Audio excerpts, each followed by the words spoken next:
All right, YouTube. This Detroit's HPTV coming at you with another video. I want to show you a very important video and topic. The topic is on ideological subversion.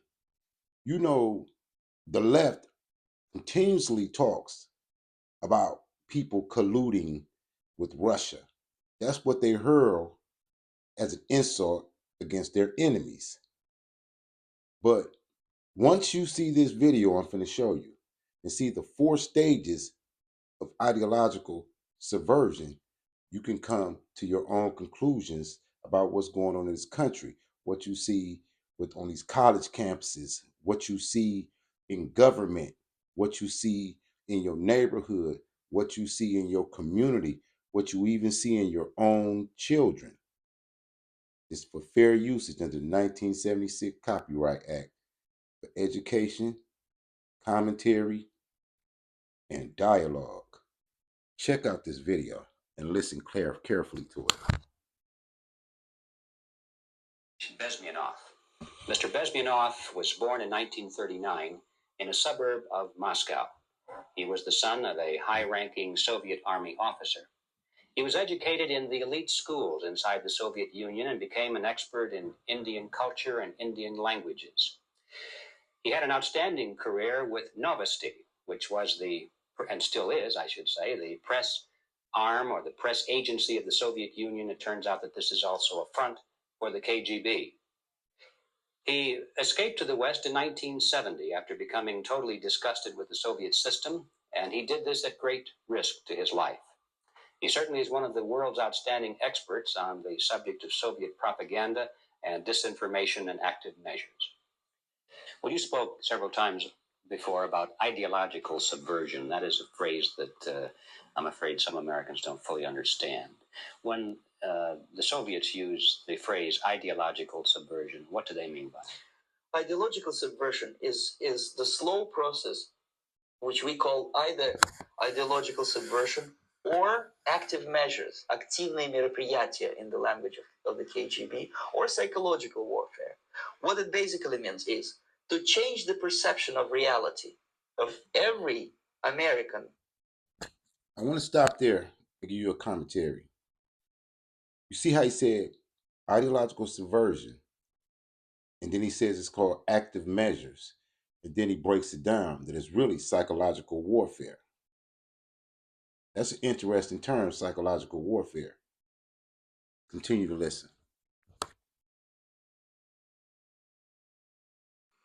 To such an extent that despite of the abundance of information, no one is able to come to sensible conclusions in the interests of defending themselves, their families, their community, and their country. It's a great brainwashing process which goes very slow, and it's divided in 4 basic stages. The first one being demoralization. It takes from 15 to 20 years to demoralize a nation. Why that many years? Because this is the minimum number of... You hear what he said? He said 15 to 20 years to totally demoralize a nation of people. Yes, which requires to educate 1 generation of students in the country of your enemy, exposed to the ideology of the enemy. In other words, Marxism-Leninism ideology is being pumped into the soft heads of at least 3 generations of American students without being challenged or counterbalanced by the basic values of Americanism, American patriotism. The demoralization process in the United States is basically completed already.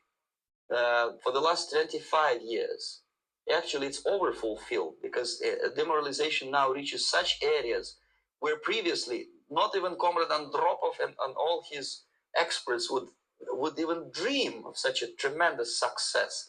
Most of it is done by Americans to Americans, thanks to lack of moral standards. As I mentioned before, exposure to true information does not matter anymore.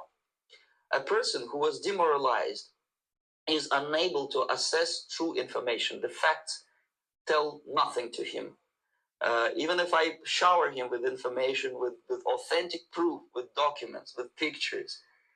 Even if I take him by force to the Soviet Union and show him concentration camp, he will refuse to believe it until he is going to receive a kick in his fat bottom. When a military boot crashes his balls, then he will understand, but not before that. That's the tragic of the situation of demoralization. The next stage is destabilization.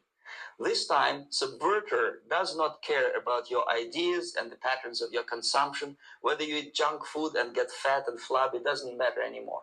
This time, and it takes only from... Okay, I'm going to interject again because I want to make sure you're keeping up.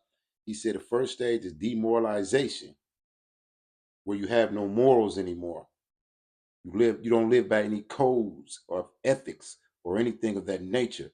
Friends betray friends, like the Bible says, perilous times. Then the next phase is destabilization, breaking you down to where you always are an unstable individual or community or country. 2 to 5 years to destabilize a nation. It's what matters is essentials: economy, foreign relations, defense systems. And you can see it quite clearly that in some areas, in such sensitive areas as defense and economy, the influence of Marxist-Leninist ideas in the United States is absolutely fantastic. I could never believe it 14 years ago when I landed in this part of the world that the process will go that fast. The next stage, of course, is crisis. It may take only up to 6 weeks to bring a country to the verge of crisis. You can see it in Central America now. And after crisis, with a violent change of power, structure, and economy, you have so-called the period of normalization. It may last indefinitely. Normalization is a cynical expression borrowed from Soviet propaganda. When the Soviet tanks moved into Czechoslovakia in 1968, Comrade Brezhnev said, "Now the situation in brotherly Czechoslovakia is normalized." This is what will happen in the United States if you allow all these schmucks to bring the country to crisis, to promise people all kind of goodies and the paradise on earth, to destabilize your economy, to eliminate the principle of free market competition, and to put a big brother government in Washington, D.C., with benevolent dictators like Walter Mondale, who will promise lots of things, never mind whether the promises are fulfillable or not. Your leftists in United States, all these professors and all these beautiful civil rights defenders, they are instrumental in the process of the subversion only to destabilize the nation.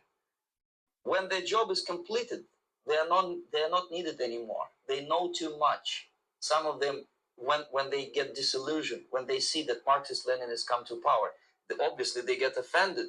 They think that they will come to power. That will never happen, of course. They will be lined up against the wall and shot. But they may turn into the most bitter enemies of Marxist-Leninists when they come to power. And that's what happened in Nicaragua. You remember most of these former Marxist-Leninists were either put to prison or one of them split, and now he's working against Sandinistas. It happened in Grenada when Maurice Bishop was already a Marxist. He was executed by a new Marxist who was more Marxist than this Marxist. Same happened in Afghanistan when first there was Taraki, he was killed by Amin, then Amin was killed by Babrak Karmal with the help of KGB. Same happened in Bangladesh when Mujibur Rahman, very pro-Soviet leftist, was assassinated by his own Marxist-Leninist military comrades. It's the same pattern everywhere. The time bomb is ticking. With every second, the disaster is coming closer and closer. Unlike myself, you will have nowhere to defect to.